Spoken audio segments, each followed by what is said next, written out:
Sammy Davis has a gorgeous home. I went out and visited him. The landscaping, the shrubbery and the trees. See, I come from Philadelphia, and I lived in row houses. We never saw that, shrubbery and trees. So if ever, the good Lord willing, I ever become a star and I move to California, I'm going to get a home with lots of trees, because I realize now that a house without a tree ain't fit for a dog. Joey Bishop had it all: fame, fortune, and a place in Hollywood's most elite circle. But behind the glamour of the Rat Pack, something sinister was brewing. A betrayal, a shocking demand, and an abrupt fall from grace. This is the story Hollywood never wanted you to hear. Before the bright lights and roaring crowds, Joey Bishop was just a kid from South Philadelphia, the youngest of 5 in a struggling Jewish immigrant family. His father, a bicycle repairman, barely made ends meet. Life was tough, but Joey had something special: humor. He absorbed the sharp wit of his neighborhood, imitated stars like Edward G. Robinson, and turned everyday struggles into laughter. While school never held his interest, comedy did. But how does a poor kid from Philly make it in showbiz? Joey was about to find out. At 18, he dropped out of school, juggling odd jobs while perfecting his act. Amateur contests, local performances. He took every chance to get on stage. His first taste of success came in vaudeville, forming a comedy act with his brother called the Bishop Trio. It wasn't easy. The pay was low. The crowds were ruthless. But Joey learned how to own a room. He was different. Where other comedians relied on slapstick, he thrived on sharp, effortless wit. His style was subtle, disarming, an art he would later use to steal the show from Hollywood's biggest names. Then came World War II. Joey was drafted, serving in the special services as an entertainer for the troops. It was here that his confidence skyrocketed. He wasn't just cracking jokes. He was lifting spirits. And when the war ended, Joey knew exactly where he was headed. The bright lights of New York were calling. Post-war America was a golden era for comedy, and Joey wasted no time jumping back in. He performed at small clubs, gradually working his way up. By the late 1940s,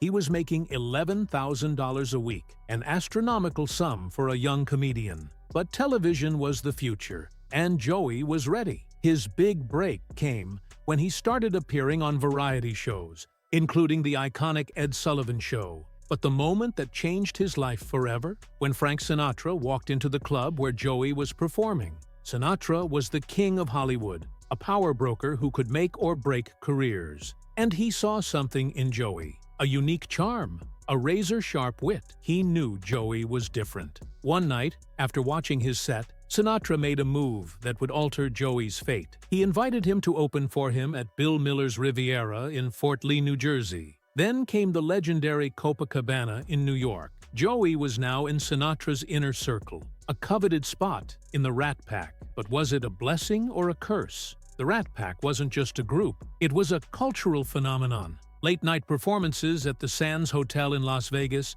became legendary. The mix of music, unpredictable antics, and razor-sharp humor captivated audiences. But what no one knew was that Joey was the brains behind the act. While Sinatra, Dean Martin, and Sammy Davis Jr. basked in the limelight, it was Joey who crafted the jokes, the seamless banter, the timing that made it all look effortless. They called him the Frown Prince for his serious expression, but it was his comedy that held the group together. And then everything changed. Sinatra and Joey's relationship began to sour in the early 1960s. The breaking point? A single night at the Cal Neva Lodge, a resort partly owned by Sinatra. Sinatra asked Joey to fill in for him. For a member of the Rat Pack, this was an honor. But Joey didn't just accept. He made a demand. He wanted $50,000 and a private jet. It was a move that would cost him everything. To Sinatra,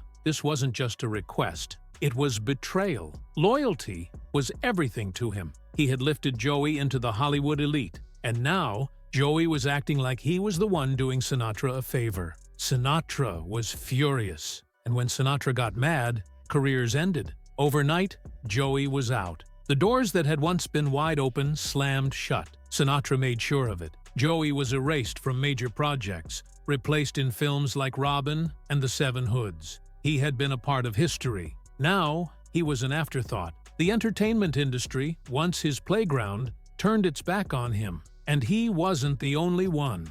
Another member of the Rat Pack, Peter Lawford, knew exactly what it felt like to be cast aside. Lawford, John F. Kennedy's brother-in-law, had always struggled to find his place in the group. His political ties made him valuable, but also a liability. When the Kennedy connection faded, so did his relevance. He and Joey never had a direct rivalry, but both understood what it meant to be on the outside looking in. For Joey, the rejection was devastating. The final blow came when Johnny Carson was chosen to host a major charity event, an event that, in the past, would have been Joey's. Hollywood had moved on without him.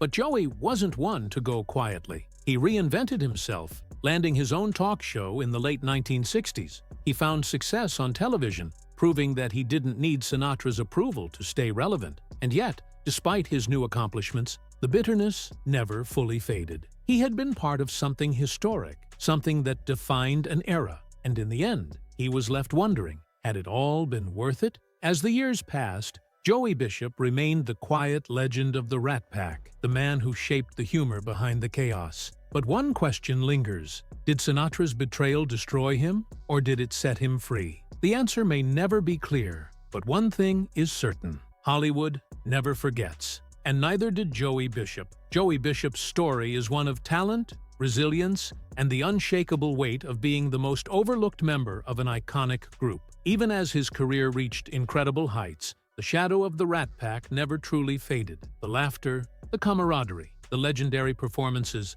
they were all part of his legacy. But so was the quiet sting of never quite being seen as an equal. And that wound, it never really healed. Despite the glitz and glamour of Hollywood, Bishop knew what it was like to feel undervalued. He never openly lashed out, but his frustration surfaced in subtle jabs, small comments about being underappreciated. To the world, he was lucky to have been in the Rat Pack, but luck had nothing to do with it. He had earned his place. Yet, even decades later, it was as if his presence had been a footnote in someone else's story. He was part of history, but never the headline. Still, Bishop refused to fade into obscurity. In 1961, he stepped into the spotlight on his own terms, starring in The Joey Bishop Show. The sitcom gave him a chance to showcase his comedic chops, but the ratings struggled. Even a switch from black and white to color couldn't save it. When CBS revived the show, they bizarrely reverted it back to black and white, at a time when audiences had grown accustomed to color. It was a baffling move that signaled the show's inevitable decline. Big-name guest stars like Sammy Davis Jr. and Peter Lawford couldn't keep it afloat. By 1965, it was gone. But Bishop wasn't done. In 1967, he took on a nearly impossible challenge, going head-to-head with Johnny Carson. Hosting his own late-night show was bold, but competing with the king of late night, that was a war few had won. With Regis Philbin as his sidekick and surprise appearances from his Rat Pack friends, Bishop tried to carve out a unique space. He even orchestrated a shocking publicity stunt, having Philbin dramatically walk off the show live on air. For a moment, people took notice, but it wasn't enough. By 1969, the network pulled the plug. He was back to guest hosting The Tonight Show, but it wasn't the same. The industry had changed, and so had the audience. The 1970s ushered in a new wave of comedy, raw, unapologetic, boundary-pushing. Richard Pryor and George Carlin redefined the art form, turning pain into punchlines and societal critique into must-watch performances. Bishop's quick-witted nightclub humor suddenly felt outdated. He wasn't willing to change, and the world wasn't willing to wait for him to catch up. His connection to the Rat Pack had once opened doors, but now it felt like a relic of another time. Sinatra and Martin still held sway, but Bishop, he was slipping away. By the 1980s, his career was barely a whisper. A small role in The Delta Force with Chuck Norris came and went without much notice. His son, Larry, followed a Hollywood path of his own, but their relationship remained distant. Joey Bishop had been a master of making people laugh, yet his own life had become painfully quiet. His wife, Sylvia had been his anchor, the one constant in a world that never stopped shifting. When she passed in 1999, something in him broke. He retreated from public life, the energy that once defined him fading into stillness. Even in his final years, Bishop refused to betray the Rat Pack. Publishers dangled millions in front of him, begging for scandalous tell-alls about Sinatra, Martin, and Davis Jr. He never took the bait. Loyalty meant everything. He wanted the world to remember the Rat Pack for what they truly were, not just for the parties, the drinking, or the tabloid drama. They had reshaped entertainment, fought for racial equality, and left an undeniable mark on history. That was the story he wanted to tell. In 2007, Joey Bishop took his final bow at the age of 89, the last surviving member of the Rat Pack. He had spent a lifetime making others laugh, yet in the end, he was often overlooked, his contributions underappreciated. But here's the truth. Joey Bishop wasn't just lucky to be in the Rat Pack. He belonged there. And whether the world gave him full credit or not, his impact was real. The laughter he created, the moments he shared, the doors he helped open, they mattered. And that's a legacy that